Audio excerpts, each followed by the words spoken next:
Hello, my name's Allie and I wanted to make this video today about self-worth because I think that it's so important that each and every one of us recognizes our worth and our value that we have to bring to the table and to society. I think that if everyone did recognize their own value, their own gifts, their own worth, we would have a much better society and each of our lives would also be a lot more fulfilling. I know that a lot of people struggle with self-worth and struggle to find their value, and I'm one of them. I grew up in a situation where I was ridiculed a lot, I was put down, I was told that I was never good enough, nothing I ever did was good enough. My body was picked apart, I was either too fat, too skinny, just not good enough. Not just my body, but anything. Even if I got straight A's, it was never good enough. Like nothing was ever good enough, and I was compared to other people and it was just horrible. And it's taken years to finally be able to get those voices from my mother out of my head and to create my own voice, to be able to connect with more of a higher power. I do believe in God and I do believe that everyone has that essence within them. So I grew up with very low self-esteem. I was made fun of by my family, and also there were neighbors. Like there was a neighbor that would make fun of me for being fat and I would come home crying, and I just grew up with low self-esteem. And I learned later as an adult to heal that there are going to be voices from my mother and from my family that are in my head because that's what I grew up with, and to be able to not listen to that and just keep going and doing whatever I wanted to do. But it took me years to be able to get to a point where I actually did believe in myself, and I had no belief in myself prior. So to an extent I always did have somewhat of self-confidence just naturally, but I definitely always felt that everyone was always better than me. Like I felt like I could never be good enough because of the way that I was treated when I was young. So I always had this nagging feeling of self-doubt. Even when I did kind of try to do things, I always had an essence of self-sabotage.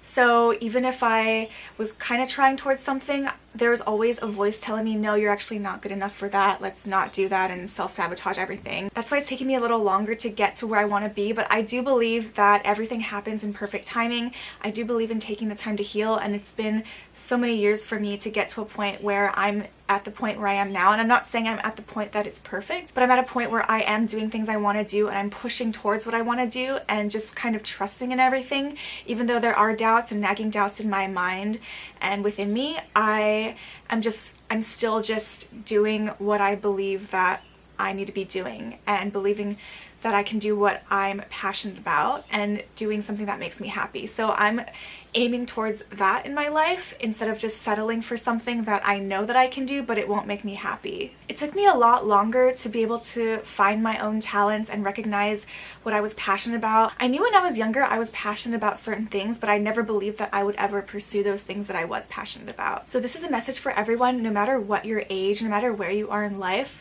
you are always free to start doing what you really want to do. And people find new passions and new things at all ages and all stages of life. So I want to encourage everyone to just make time to go after what you really want in your life, because you only have one life, and I feel that I would never want to settle for something less than what I was really capable of. So you don't really know what you're capable of until you push your limit and really maximize your potential in life. So I know there's a lot of like rise and grind culture in our society. It's really about like just pushing yourself and you know, not taking breaks and just keep going and going, and that's not what I'm saying. I think that breaks are so necessary, because when I finally did take breaks and relax more and take time for myself to heal, that's when I really found more of my personal power. So everyone's life process is going to be different, and you just need to listen to your own intuition about your own path and what you need to be doing. And if you feel overwhelmed, slow down. And if you feel like you've already been slowing down and you have energy, then, you know, go towards that direction. So it's just whatever your path leads you to. An example of one of the moments where I had major self-sabotage was I was in a theater program in high school and I auditioned for a play, and I did not really have a lot of experience in theater, like very little. And so I auditioned for this play and I was like, yeah, that was that was okay, I guess, but it wasn't that great. I don't think I'm even going to get a part, and I completely didn't even look at the callback list. And then I found out later that I had gotten called back for the lead role, and that was a huge moment where I realized like I'm really underestimating myself, and I constantly underestimate myself. And constantly underestimating myself would lead to a huge self-sabotage, and I just had this inherent belief within that I could not succeed in what I wanted to do. In my younger stages of my life, I was always looking for other people's approval. I always felt like I needed someone else's approval in order to feel like I was enough, which now I don't need that anymore. So I'm really glad that, you know, I've gotten less and less codependent in that way. If you were constantly told something when you were young, it's gonna be a lot harder as an adult because you're gonna carry those voices with you as an adult. So if you had really positive encouragement when you were young, you're gonna carry that with you.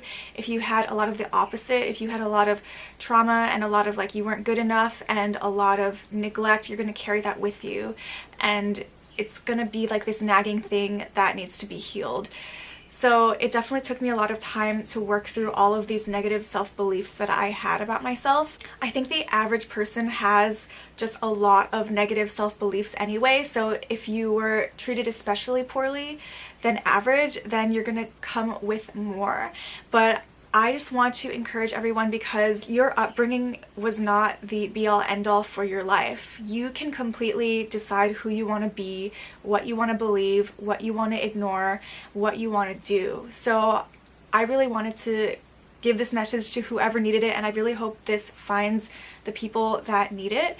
But you do not have to consider your family and how they treated you as a measure of your own self-worth. And if people are ever treating you poorly, you are never obligated to spend any time with them. Once you're an adult, you can go and do whatever you want to do. You can be around the people who you want to be around, and I highly encourage people to be around positive people who are supportive of you and who make you feel good and who lift you up, and not those who bring you down. And also, how someone treats you says a lot. So they don't necessarily have to be saying bad things to you or negative things to you, but if someone treats you poorly, that also speaks very loudly. So if you have a friend and if they are always doing no show, no calls, like you had a time that you were planning to meet up and, you know, they completely like don't even show up, nothing, no call, no message, I consider that treatment a type of neglect, whereas they didn't care enough about your time and your feelings and your experience to be able to just tell you like they couldn't meet up for any reason. You know, so there's so many things like that that I look for in friends. I definitely look for friends who, you know, can show up or who are communicating with me in some way, shape, or form, because if you allow people to constantly treat you poorly, that's going to determine how you feel about yourself to a degree. So I also want to talk about the ability to have belief in yourself, to be able to believe in yourself enough to where you believe that you can really succeed. Because when you actually believe in yourself, that's when you're going to start putting the actions and the momentum forward into what you want to do. And it's not necessarily about skills or talents, although those things help. Skills and talents don't solely lead to success. The person who believes in themselves is going to be the one that's going to be successful, because even if they don't have the best skills and the best talents, if they believe in themselves, they're going to be taking the actions and moving forward and taking the steps and continuing to improve their talents and their skills to a point where they are able to succeed. So when you believe in yourself, you don't always need approval from other people. So other people's reactions to what you're doing don't necessarily have to affect you at all. I know that so many people, including myself, you know, there's this codependent thing where a lot of us look to other people for approval, and when we tell someone that we're doing something, we look at their reaction, and if it's a good reaction, we might be more encouraged, and if it's a negative reaction, we might be less encouraged. And I would just say to try to not let that affect you at all, whether it's a good or bad reaction, because really the only person that matters is yourself, because you are going to be the one that is going to take care of yourself. You're going to be the one that's going to be taking the actions in your own life, because no one can No one else can do that for you. And when you do finally find that belief in yourself, you're going to keep trying. No matter how many times you fail, no matter how many steps that you take back, you're going to keep stepping forward and keep moving forward. So my message today is just that no matter where you came from, no matter how you were treated in the past, you don't have to let that determine your success and your life outcome. The only person that is in control, in full control of that, is you. If you're around people who are negative and pulling you down, I would highly recommend getting away from that as much as you can, if possible. There is no such thing as certain people having more inherent self-worth than others. So there are people that succeed because they had family behind them, because they had family lifting them up and helping them. And even if you didn't have that in your life, you can be that person now. And it is going to be harder. It's a harder path to change your whole belief system about yourself, but it's totally possible. And when you look at people who are successful because they had other people behind them, because they had people encouraging them, because they had this and that, they don't have any more inherent self-worth than you do. Everyone's self-worth is on the same level. Doesn't matter what socioeconomic status you're from, doesn't matter what you've been through, doesn't matter what your family situation was, it doesn't matter what you have, what you don't have. Everyone has the same inherent self-worth. We are all worthy beings. I do believe in God, so I do believe that we are all connected with God. We all have that God essence within us to be able to flourish. So we are all naturally meant to do that. If we can just overcome our doubts and our nagging negative feelings and ignore that and listen to the ones that are encouraging us and lifting us up, then I think we are able to get to a better place. At least that is what happened in my experience. I'm in a much better place than I was before, but it did take some time and some growth for me to be able to look at myself. So I've done this type of exercise in the past, but I would write down all of my negative self-doubts, and I would just write them down, and you just have to debunk each and every one of them. So this is a common exercise that I've seen in self-growth programs and even in videos. Like I would watch videos on YouTube.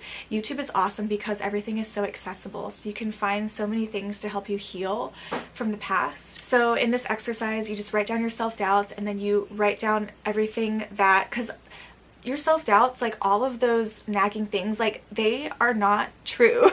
Like they don't have to, I mean, depending on what you're writing, there's always a way to debunk all the doubts that you have.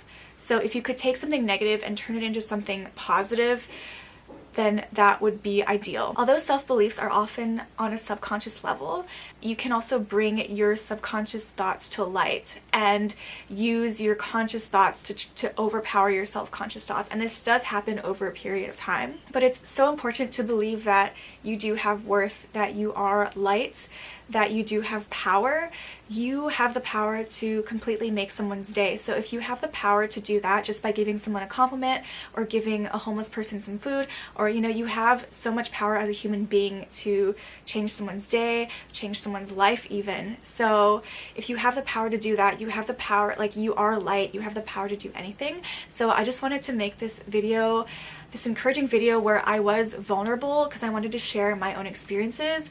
And no matter what your experiences are, you have the same self-worth as everyone else. So when you look at people who are successful, they are not more worthy than you. They just did a lot of work towards where they wanted to go, and you can do the same thing. So I really hope that you, first of all, find what you love to do and what you're passionate about so you can bring that into society. You can bring your gifts into society. It'll make this world a better place overall. So just remember that you can change the world by starting to do what you love and pursuing what you love, because if you're happy, you're going to spread that happiness to so many people. So I hope you enjoyed this video. If you like this video, please give it a thumbs up. Please subscribe. If you would like to see more content, please comment if you have any suggestions or if you have any experiences that you want to share. I would love to hear about your experiences. And I hope that you are able to do what you want to do. Sending you so much love, and hope to see you in the next one.